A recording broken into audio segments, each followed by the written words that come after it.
All right, welcome to the Krug Show, brought to you by Pig and a Pickle. Kyle Shanahan has spoken. What has he said? We'll get into it right now. Let's go.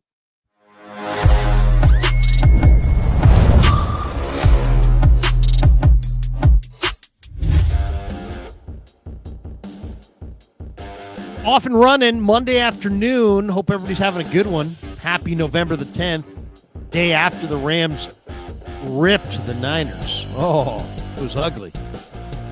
But Kyle Shanahan spoke today. This is a brand new day, new week. It's Cardinal week. We're flipping the page. We're moving on. Welcome to the Krug Show, brought to you by Pig and a Pickle. Let's just get right into it. Ricky Pearsall. This is the update from Shanahan.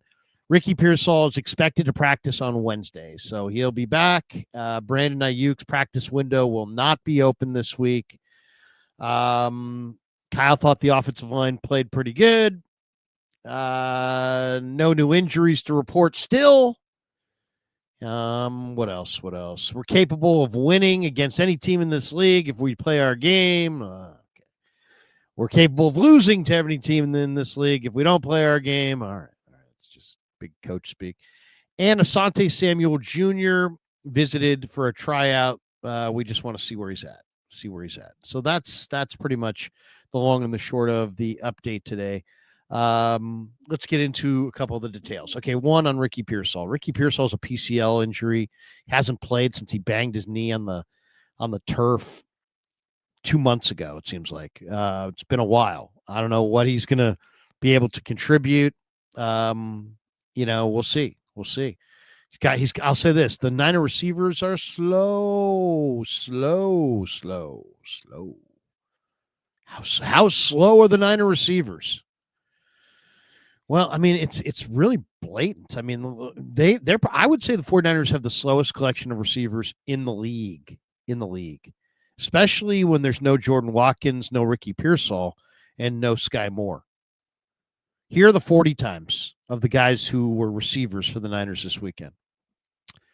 Juwan Jennings, 4.72. Kendrick Bourne, 4.68. Demarcus Robinson, 4.59. Luke Farrell, 4.8. Jake Tongas, 4.7. Kyle Juszczyk, 4.77. Do you see what I'm saying? Without they have no Watkins. They're not using him. They're not using without Pearsall. And then if they don't use Sky Moore, who's got 4.4 speed, they are molasses. They are so slow. And it's okay because, Christian gives them some juice. It's not everything about route running. It's not about speed, pure speed. It's not just like it's not a track team. It's a football team. So I mean, a lot of these guys have football skill that transcends their foot speed. Jennings, for example, is a much faster mover than 4.73 would tell you, or 4.72 would tell you he is. But still, it really shows itself when they fall behind and they need a quick score. They don't have a quick score. They don't have a hurry up offense, and they don't have quick strike ability. So getting Ricky Pearsall back, and it's not like Ricky Pearsall is Ronaldo Nehemiah. You younger football fans, you might want to look up Ronaldo Nehemiah. Former track star, Niners signed once upon a time, dreaming the dream of a speedster. Then he got absolutely destroyed in a game, and that was pretty much the end of Skeets. The man they called Skeets Nehemiah, Ronaldo Nehemiah. It ain't track, but man, it's nice to have somebody who can run. It's nice to have that quick strike ability, and they really don't have that. So that's, not that Ricky Pearsall is some burner, but 4.41, he gives you a little bit more of he's not a burner, but he gives you some movement ability, some sub 4.5 receiver. I mean, you don't even have a sub 4.6 receiver right now. You're so slow, it's ridiculous. So getting Ricky out there will help. Give him a little bit more big play ability, a little bit more vertical ability, a little bit more, chunk yardage play ability. Brandon Aiyuk's practice window will not be opened. It's looking more and more like this is just going to be a wasted season for Brandon Aiyuk, which is not really completely surprising. I mean, it's a little surprising, but not really. Not when you really factored in that Lynch described his injury as, was it devastating? No, was it? I forget exactly the word, but it was just an unbelievable injury, and so catastrophic. That was it, catastrophic. Lynch described Brandon Aiyuk's injury as catastrophic, which made the week 1 thing kind of crazy, but we won't belabor that. But it doesn't. I would say he's not coming back, or if he does come back, it's going to be to spot him, to kind of show everybody else that he's healthy, so they could trade him in the offseason. That would be my guess. We'll see. Maybe they love him and are going to keep him, and they're not going to trade him. But it doesn't sound like he's coming back anytime soon. It's now week 11, I think, going into week 11, and Brandon Aiyuk's practice window is not even open. And then when it is open, there'll be 3 weeks before he can either join them or be put on season-ending IR, ending his year. As far as the offensive line, I thought the offensive line did a pretty good job too. I'm about 3/4 of the way through the rewatch, but I thought the offensive line played pretty well. But what is pretty clear is that Jake Brendel is still the weakness. He struggles as a pass protector. He had a 34.0 pass blocking grade from PFF. It was the lowest on the entire offensive line.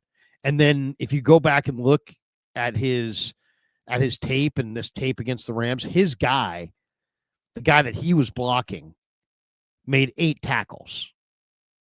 So, I mean, to put this in perspective, Hennessy last week blocked Dexter Lawrence almost exclusively. Dexter Lawrence had 1 tackle on the day. Hennessy's guy, or Brendel's guy, made 8 tackles against the Rams. So, not a great pass protector, lowest pass blocking grade from PFF on the team in this game, and then his guy made 8 tackles. So, the Niners offensive line allowed only 1 sack, which is pretty good. And that's where where Shanahan's going, hey, it was pretty good. But they did allow 11 pressures. But then when you get into the film and you start watching it, you see the common denominators. 7 of the 11 pressures came against Jake Brendel and Spencer Burford. And it's actually a bigger issue than you think, because Ben Bartch replaced Burford in the second quarter at left guard. So Burford and Brendel, in a full game for Brendel, but not even a half game, like a quarter and change. It was like early second quarter that Bartch came in for Burford. They allowed 7 of the 11 pressures allowed. So Trent, Pooney, McKivitz, the other guys basically allowed like 1 each. And then Burford and Brendel combined for 7. 7 of the 11 pressures allowed came from them. So that's a problem. So, I mean, yeah, I think the offensive line as a unit played pretty decent, but I think you're starting to see the real issues at left guard and at center. As far as Brock Purdy, we didn't get any real word on Brock Purdy other than Shanahan said he could have gone. I just decided to hold him out and not put him in that situation. And does that mean that he could have played this week against the Rams? What's the situation? That the Rams have a good defense, I guess, or the Rams have a good D-line? Maybe Shanahan thought it was a bad spot. It looked like a bad spot, that's for sure on paper. And it turned out being a bad spot because the Rams hung 40 on the Niners, and 1 going away. But, we have no real word on what the quarterback situation will be like this week. Will it be Purdy coming back? Rusty? Will it be Mac Jones? I mean, how do you pull Mac Jones after a game where he completed 85% of his passes? That would be so Niners. Bench the hot hand. He completed 79% last week and 85% this week. Sit him down. Sit him down. Do not let that guy get too hot. Is that the process? Is that the mentality? You got to wonder. But no new injuries. I thought there was a chance, man. Anytime, Shanahan talks, you know what? This guy's hurt. That guy's hurt. No new injuries today. After no new injuries yesterday, even overnight, slept on it, everybody. Nope, still no new injuries. When Shanahan says we're capable of beating or losing to anyone in the league if we play our best game, I think that's just something that you have to believe. When you're in the foxhole or whatever with your guys, you're the leader. That's just what you got to say. I mean, there's just no way around that. That's got to be your message. Hey guys, if we play our best, we can beat anybody. I mean, you got to say that, right? And you got to believe that if you're the coach. But is that true? No, it's not. The best teams like the Rams, like the Lions, like the Eagles, when you're at this level of defense, where you're having miscommunications on simple motions, and defensive backs that are kind of arguing with each other late in the game, and no pass rush to speak of up front, and you're blitzing, over half the snaps, you're blitzing close to 60% of the time. That team is not capable of beating the Rams. That team is not capable of beating the Eagles. That team's not capable of beating the best teams in football, which means that the Niners kind of top out this year. And that's kind of, where I think most logical people, I mean, nobody's given up, but I think they've got a clear ceiling now. Now this year has become about development and, see if you can get into the playoffs and win a playoff game. I think that's really what it's about. But we're capable of beating anyone when we play our best. No, you're not. That's just not true. It's just not true. I'm glad that he said it. I'm glad that he believes it, but it's not true. The second part of that is totally true, that we're capable of losing to anyone if we don't play our game. And that part is true. They're playing some really bad teams in the next 5 weeks, but those teams some of those teams will beat the Niners because they can't rush the passer. Some quarterback here, whether it's Bryce Young, Cam Ward, Daniel Jones, Caleb Williams, there's going to be some quarterback who's not very good, who gets confidence going against the Niners because they have no rush and they got a bunch of young DBs and beats the 49ers. So I do think it's true that they're capable of losing to anybody if they don't play their best game. I just don't really any longer really believe they're capable of beating the best teams in football, even if they play their best game. They start in key situations there. They had Robert Beal starting opposite Huff. And when Robert Beal is your best, you ain't good enough. And you're not beating the best teams in football. And nothing against Robert Beal personally, but that's just the way it is. If Robert Beal is lining up on your one, he's part of the ones, you can't. I mean, come on. We all know too much about this to sit there and say you can beat anybody when you got Robert Beal starting. That means the backups are worse. Beal's got nothing in his career. He's never done anything. He's got hardly any sacks at all. He's got hardly any pressures at all. He's not done anything. To this point, he's been a colossal bust. He's starting opposite Bryce Huff on your defensive line right now because you're so thin because of all these injuries. So that part, I get why he said it, but it's just not true. And as far as Asante Samuel, he visited for a tryout. They're going to see where he's at. I'd love to see them sign him. I don't know that this is I don't know that he's going to help. I think Demo Lenore got toasted for 2 touchdowns yesterday. Renardo Green's getting picked on. These guys are pretty good corners, and they're not coming off of major neck injuries, and they're getting toasted because there's no push, there's no pass rush up front. The quarterback's unaffected by the Niners front. So I'm not sure if this is the spot to come for Asante Samuel, but I'd be interested if he's healthy. Suppose he's had neck injuries, some concussions. It's got to be checked out. They want to see where he is physically. Obviously, a bunch of teams feel the same way. They want to get that peek at him. We'll see.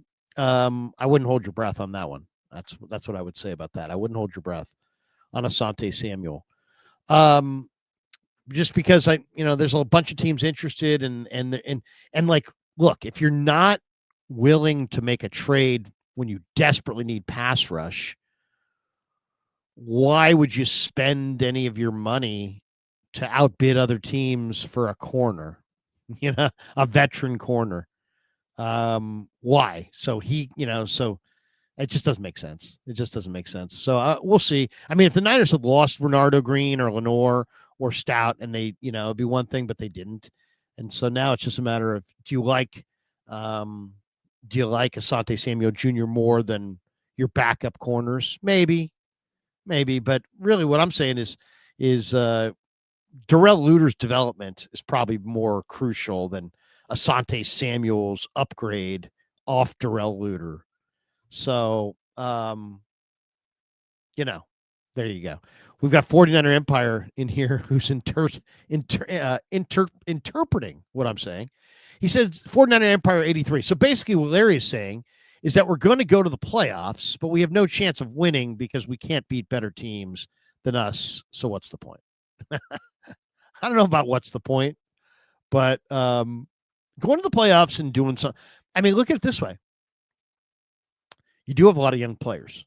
If you went to the playoffs and they experienced that would be a very good thing to get out of this year. That would be a good thing to see your young players get a taste of what playoff football intensity is like, what playoff football preparation is like, what playoff football singular focused is like. All those things are really good and valuable, but that's what you're playing for. I mean, that's how I see it. You're not beating Philly. Come on. You're not beating Green Bay. You're not beating these teams. You might beat one of them, but you're not going to beat all of them. By the time this is all said and done, you'll be lucky to be the last seed. So, you're probably going to have to be on the road. The good news is that Claudaddy Arcades may send us on the road. So we may be on the road for postseason, according to Claudaddy. He sent me a note today saying, "Hey, where are we going for the playoffs?" I'm like, Claudaddy, let's gear up. Let's go. Let's travel. I don't know, Philly, Detroit. Wouldn't that be something? We went to Detroit. Hey, Kev, we're going to Detroit. I mean, it would just be unbelievable. That would not be good. Where would I want to go? Probably Green Bay. Since we went to New Orleans, that was really cool. Maybe Green Bay would be a good bucket list for Kev to see Lambeau. I mean, that would be pretty spectacular. That would be cool. Philly's a great town anytime, for sure. That wouldn't be bad. But they're going to have the first round bye most likely. So maybe who else? LA would be good. I wouldn't mind seeing right now going into into the weekend this week.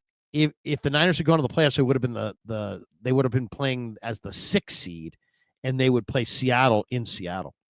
So that might not be bad. We'll go hang out with Dave Softy Mahler and see his Star Wars action figure collection. But we'll have a good time. We'll go. Hopefully, we'll go wherever the Niners go for the playoffs on the road and enjoy ourselves. Promote the heck out of the channel, do all kinds of videos, and have a lot of fun. So we're not giving up hope, but man, yesterday was a rude awakening. All right, let's hit some supers. Silence says lack of speed compounded by mid ball skills. It's good. It's good for sure. Silent coming back with this one. Has Mac built enough value to get a number 1 in 2026? Who? I think he's definitely going down that road. Coach Yak said, "Hey, would you trade? Would you rather have Mac Jones next year or a 2nd round pick?" And I'm thinking that's an easy question. This team has used a 2nd round pick on Dante Pettis and Drake Jackson. Damn right, I'm keeping Mac Jones. Even anytime I hear people say, and in the offseason when you trade Mac Jones, that always feels like my buzzers go off in my ears that go, dumb. dumbass football fan, dumbass football fan, that's what I'm thinking. That's what I'm hearing when I hear people go.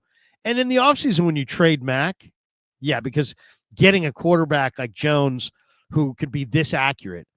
And by the way, if there was one takeaway on the positive side from the game, Mac Jones is throwing dimes, man. Mac Jones is accurate as accurate can be.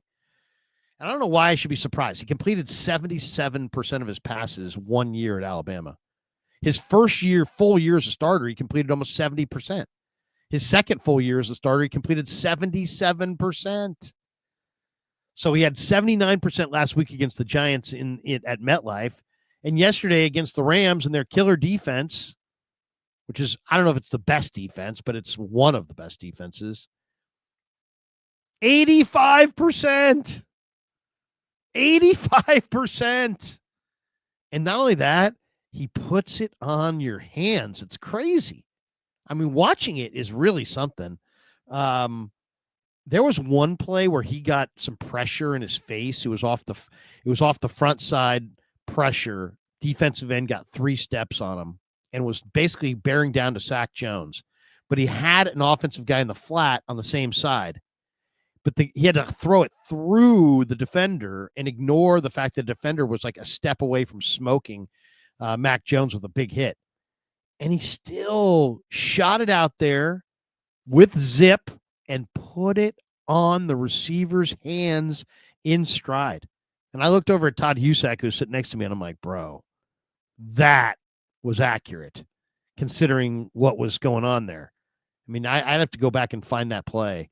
I don't know where it was in the game, but it was Mac under duress with, a free runner at him, kept his composure, kept his eye on the target, zipped it out there, but just put it right on him. It's just absolutely spectacular accuracy.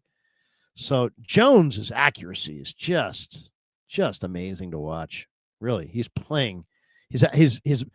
Brock Purdy's better because of his next level movement ability, but Jones's accuracy takes a backseat to nobody.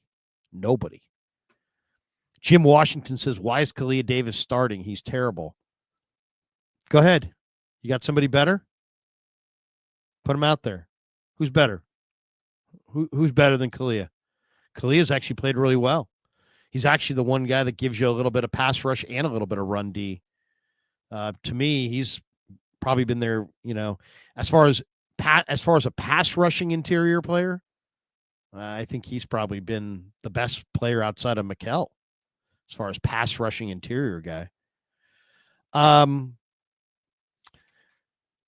Join me tonight at 6:00 on Niners Nightly. We're going to have Niners Nightly, not after Monday Night Football tonight, but actually right at 6:00. And we're just going to get into the review of the game. But just going through it, just a couple, just a couple quick thoughts, offense, defense, before we bolt for the door here. Defense allowed Kyron Williams on that first drive to rush for 6.5 yards a carry. And just no pushback. Poor tackling, bad angles. Niners run Ds, especially without Alfred Collins. Whew, it's bad. It's really bad. No pass rush, 1 sack all day. Robert Saleh blitzed 54% of the snaps. That's a lot. And by the way, Stafford ripped the blitz. By the way, the 54%, highest Niner blitz rate in 9 years. Yeah, it's been a while since they blitzed this much. It's been about a while since they've been this crappy. Stafford destroyed the blitz yesterday. He completed 72% against the blitz for 161 yards and 4 touchdowns. Just awesome against the blitz. Just crushed it. The Niners gave up, a way too easy touchdown on that first series. That thing was just easy. Even Tom Brady's like, yeah, it was pretty easy. LA won all game long on third down, all day. They didn't even get to a lot of third downs. But when they did, they won, and they won for fun. The Niners defensively missed 8 tackles. 6 of them, 6 of them came from safeties alone. The safety tackling was just utterly garbage. I don't know what's going on with Brown and Mustafa. They just can't tackle at all. Luke Gifford missed a couple tackles, and he got destroyed in pass coverage consistently. Demo Lenore got burned for 2 touchdowns. The Niners generated 16 pressures, but only 1 sack on Stafford, who, by the way, is 37 and completely immobile. He's a freaking statue, and yet you only sacked him once all day. Of the 16 pressures, almost half of them came on blitzes from linebackers or DBs. They had 7 pressures from linebackers and DBs and 9 pressures from D linemen. The young defenders are really struggling with communication, especially on motion. Any kind of motion is just, it's highlighting the communication and the experience, highlighting their need to communicate, and their inexperience shines through. The Rams had 6 touchdown drives and were forced to punt twice all day. The Niners' young defensive backs were by the end of this thing, were arguing with each other, pointing fingers. By the end of the fourth quarter, I mean, these guys were at each other's throats. 49ers had 4 or 5 missed tackles on the Puka Nacua touchdown alone. So it was rough. No Nick Martin to be seen from. He's their 3rd round pick. They badly missed Alfred Collins. Keon White had their only sack. And all these people are like, they didn't need to make a trade. Really? The guy they traded for is the only guy who actually sacked anybody. So did they not need him? They didn't need the one guy who actually did anything? As far as the other side of the ball, I mean, it's a veteran-laden offense, but, they got to take better care of the ball. Juwan Jennings carelessly holding the football. He fumbled. That was a bad play. The Niners clearly have not replaced Charlie Warner yet. I mean, Luke Farrell got absolutely destroyed on by Byron Young on that 4th and 1. That's a block that has to be held, and Farrell couldn't hold it, and Young got back and basically turnover on downs. Jake Brendel struggles as a pass protector. He had a 34 pass block grade, lowest on the O-line, as I said. Brian Robinson needs to get the ball more. The CMC Brian Robinson splits have to be changed. To just give you an idea, so far this year, CMC has 73% of the touches, 27% of the touches for B-Rob. As far as the carries, the rushing carries, because CMC's a great receiver, so I get why he'd have some touches there. 79% of the carries are going to CMC, only 21% to Brian Robinson. And yet, CMC's only had 2 games where he's averaged over 4 yards a carry. Robinson's had 5 games where he's averaged over 4 yards a carry. I need more B-Rob. Over the last 2 games, Robinson's averaged 7.2 yards per carry, but over the last 2 games, he's only gotten 13 combined carries. So, I mean, hand him the ball. You traded for a starting caliber running back, and guess what? He's playing like a starting caliber running back. Play him. I mean, my God, play him. So there you go. Jordan Watkins, no Jordan Watkins, no Sky Moore, no Ricky Pearsall in the patterns, and the Niner wide receivers are slow. I was looking at these 40 times. Jennings 4.7, Bourne 4.68, Demarcus Robinson 4.59, Luke Farrell 4.8, Tonjes 4.7, Juszczyk 4.77. I mean, they just don't have any. They don't have quick strike ability because they don't have speed. They don't have speed. There were good things out of this. I mean, Jones completed 85% against a really good defense. He's accurate. He's on time. He's smart. He's competitive. He's good. I mean, there's no question about that. Brian Robinson's looking good. Averaged over 5 yards a carry here. O-line only gave up 1 quarterback hit. That was good. Sky Moore and Eddie Pinheiro have been good special teams additions. No question. So there's been some positives. But, man, it's going to be a challenge winning some of these games going forward because the 49ers can't move the opposing quarterback off the spot, and it's really kind of problematic. 49er football season is presented by Sleeper, the fastest growing fantasy platform in the world, guys. It's a one-stop shop. You get blazing fast news, real-time stats, group chat, season-long leagues, and, of course, Sleeper picks for daily fantasy. Use promo code Larry. Sleeper will match your first deposit up to $100. Links in the description. Terms and conditions do apply. Thanks to Sleeper for being a proud sponsor of the Krug Show. And thanks to Pig and a Pickle. We're going to be at Pig and a Pickle for a meet and greet December 7th at Corte Madera. So if you're out in Corte Madera, you want to do a little Christmas shopping, stop by and say hello between Thanksgiving and Christmas. While you're doing some Christmas shopping, we'll be there watching football and eating some barbecue and hanging out. It's kind of an open house throughout the day. Stop by, say hello. December 7th, Corte Madera, Pig and a Pickle. I'll be there all day, hanging out, eating barbecue, watching some ball, chatting it up, and hopefully meeting a lot of you guys. So I'm really interested to have you guys out. Our Krug Show meet and greet, MEAT, meet and greet. But we're going to have fun. December 7th in Corte Madera. And maybe we'll go Krug Show t-shirt to whoever comes from the longest distance away. But check that out. December 7th, bye week, week 14. Niners will not play that day. So if you're a season ticket holder, hey, head out to Pig and a Pickle. Join me in Corte Madera. Have some barbecue, watch some ball, chat it up a little bit. Should be a good day. And then do some Christmas shopping. I think I'll be doing a little bit that day as well. It's right there inside Corte Madera Mall. So it's an outdoor mall, but very cool spot. Pig and a Pickle, the best barbecue in all of Northern California. All right. How about a couple non-super chats? See what people have to say in here. We got this one. Guy's very happy with that Ricky's back. He said, Ricky plays with heart. Glad he's back. I agree. I mean, God, they need him. They need him. I mean, they need him in the worst way. He's a first-round draft choice. And he's done some really good things. We have this one. What happened to the Hulk? He didn't get, he got pulled off the practice squad, but they didn't activate him.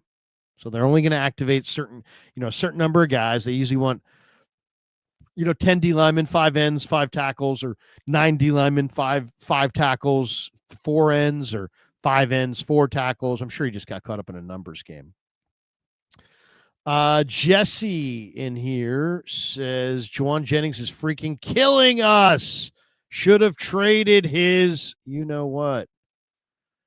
Yeah, seriously. I mean, come on. I just saw that fumble again a minute ago before I started this.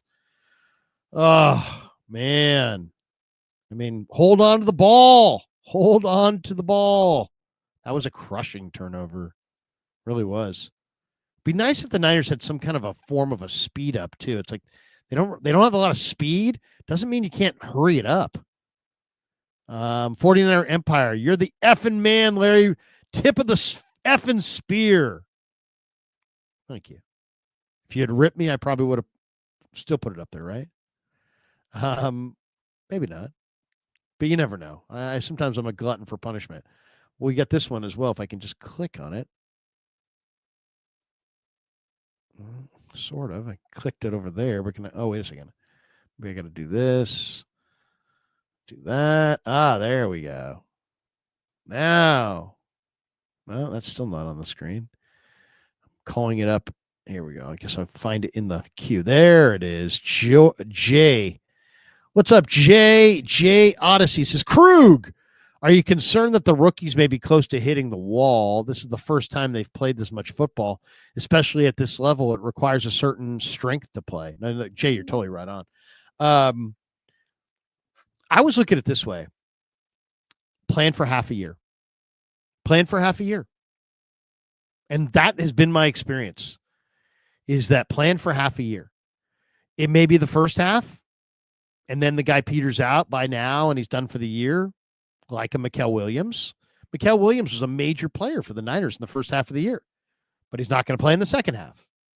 Then there's other guys like Jordan Watkins, who's a damn good football player. Nick Martin, who's a damn good football player. CJ West, he's a damn good football player. These guys haven't played a lot so far. Nick hasn't played at all. But I think they will play a lot in the second half. So once again, half a year. Or sometimes you luck out, you get a guy like Dom Pooney, who's like a plug and play guy. But then even Dom Pooney, tired late in the year and kind of gave you, as far as his top performance, kind of half a year. So that's kind of that's the mindset. Only guys that give you the full year. I mean, it's very rare. Bryant Young, 1994. He's a future Hall of Famer. He gave the Niners the full year. He started week 1 at defensive tackle next to Dana Stubblefield. He started in the Super Bowl next to Dana Stubblefield. He played the whole year. But we're also talking about a very special man, a very special football player. There's only one BY, right? He was carved out of granite. I mean, he's just an awesome example. William Floyd, though, same thing. He gave the Niners the full year that year. He was the week 1 starter at fullback, and he was the starter in Super Bowl 29 at fullback. He gave the Niners a full year. Most rookies give you half a year. So they either they have a hard time in camp, something happens, there's a little injury, they miss a month or two, then they get in there, they get a little momentum going, kind of like, or even rookie Pearsall last year. He had the being shot, injuries, missed some time, then came back late in the year, played great, played really great, gave us all a lot of encouragement. So unfortunately, he hasn't been able to bounce back this year with a healthy year. So we haven't been able to see him really add to his rookie year as much as we wanted to. But maybe he's about to. I'll say this, he's a good dude. It would be great if he was a great player, because he's a pretty good dude. It would be nice if he played well, because he really is a great guy.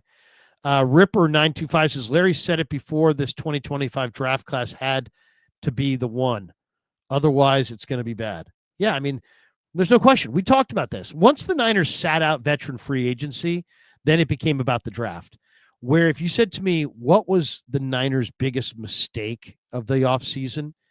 It was foolishly largely sitting out the spending in the undrafted college market. That was idiotic. There's no defending that. They're one of the best teams in pro football at finding undrafted free agent players. Raheem Mostert, Kevin Givens, Azeez Al-Shaair, Jeff Wilson Jr. I mean, we could go down this list. There's more than that. They're really good at the undrafted market. Anybody who knows that should look at that and be like, lean into that. Hey, what'd you spend last year? $2.5 million, $3 million? Let's spend double that next year. We got a really good eye for this. We got good scouts. We're on this. And not the Niners. We need to save money. So we're going to save $2 or $3 million on undrafted players. And even though they had tons of need, they didn't get as many undrafted players as they could have. And that would have made a difference. And there was no reason to sit that out. Saving $2 or $3 million in the grand scheme of things means squat. Nothing. It was stupid.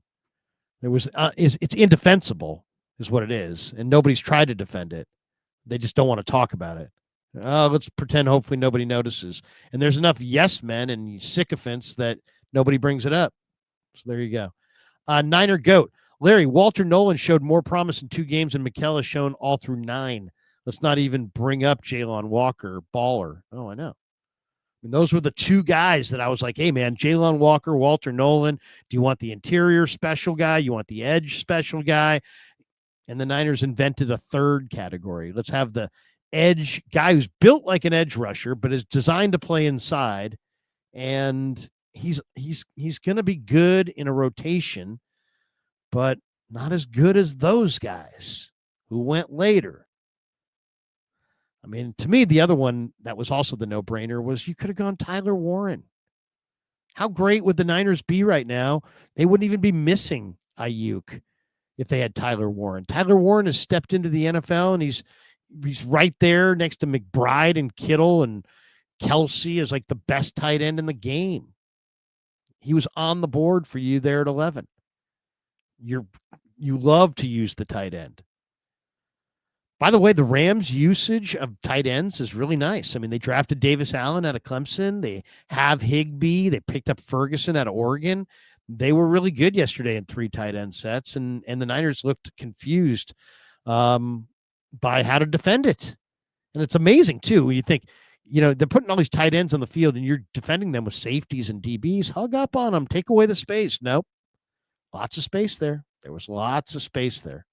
And that, to me, is also indefensible. Why is there lots of space there? Let's see. We got another one here. Did we get this one? Larry Walter Nolan. Oh, yeah, we got that one. We got this one. Oh, we didn't get this one.